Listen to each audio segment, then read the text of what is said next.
તારીખ 15 માર્ચ 2026ના રાત્રે 10 વાગ્યાની આસપાસ એક મારામારીની ઘટના બનેલી હતી રાજકોટ શહેર ખાતે, જે અંતર્ગત યુનિવર્સિટી પોલીસ સ્ટેશન ખાતે હત્યાના પ્રયાસ બાબતે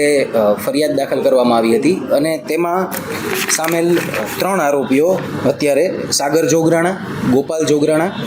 તથા રવિ જોગરાણાની રાજકોટ શહેર પોલીસ દ્વારા ધરપકડ કરવામાં આવેલી છે. આ બનાવની વિગત કંઈક એવી હતી કે આ કામના મરણ જનાર જે ભાવેશ વણવી છે તેમના દ્વારા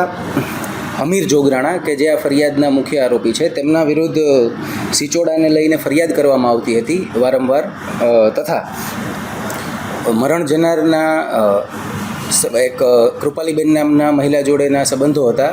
તથા અમીર જોડે પણ તેને ઇન્સ્ટાગ્રામમાં વાતચીત થતી હોય અને સંબંધનો શક હોય, જે બાબતે ભાવેશ વણવી જે આપણા મરણ જનાર છે તથા મુખ્ય આરોપી જે અમીર જોગરાણા છે તેમના વચ્ચે મંદુક હતું અને તે બાબતે આ ઝઘડો થયેલો હોવાનું પ્રાથમિક તપાસમાં સામે આવેલ છે. આ કામે જે આપણે 3 આરોપીની અટક કરેલી છે, સાગર જોગરાણા, ગોપાલ જોગરાણા તથા રવિ જોગરાણા, તેમના વિરુદ્ધ કોઈ ગુનાહિત ઇતિહાસ નથી જણાઈ આવેલો,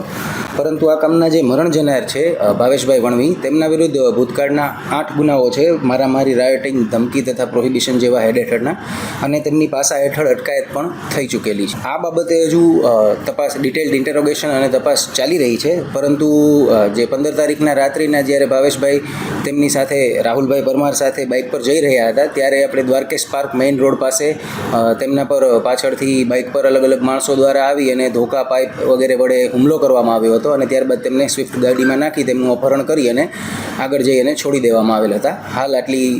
જાણકારી મળેલ છે. અમીર જોગરાણા ભાડે ગાડી ચલાવવાનું કામ કરે છે અને આ બાબતે હજુ જે તપાસમાં નામ ખુલેલા છે તેમાં મુખ્ય આરોપીમાં અમીર જોગરાણાનું નામ ખુલેલું છે. આ ઉપરાંત દેવકરણ, વિક્રમ તથા ભૂરો જેવા નામ ખુલેલા છે, જેની આગળ તપાસ ચાલી રહેલ છે. જે યુનિવર્સિટી પોલીસ સ્ટેશન ખાતે એક અરજી કરેલી હતી, જેમાં અમે વિગત જણાવી એ રીતે જ કે કૃપાલીબેન અને ભાવેશ વણવી વચ્ચેના જે સંબંધો હોય તેના આધારે તેમને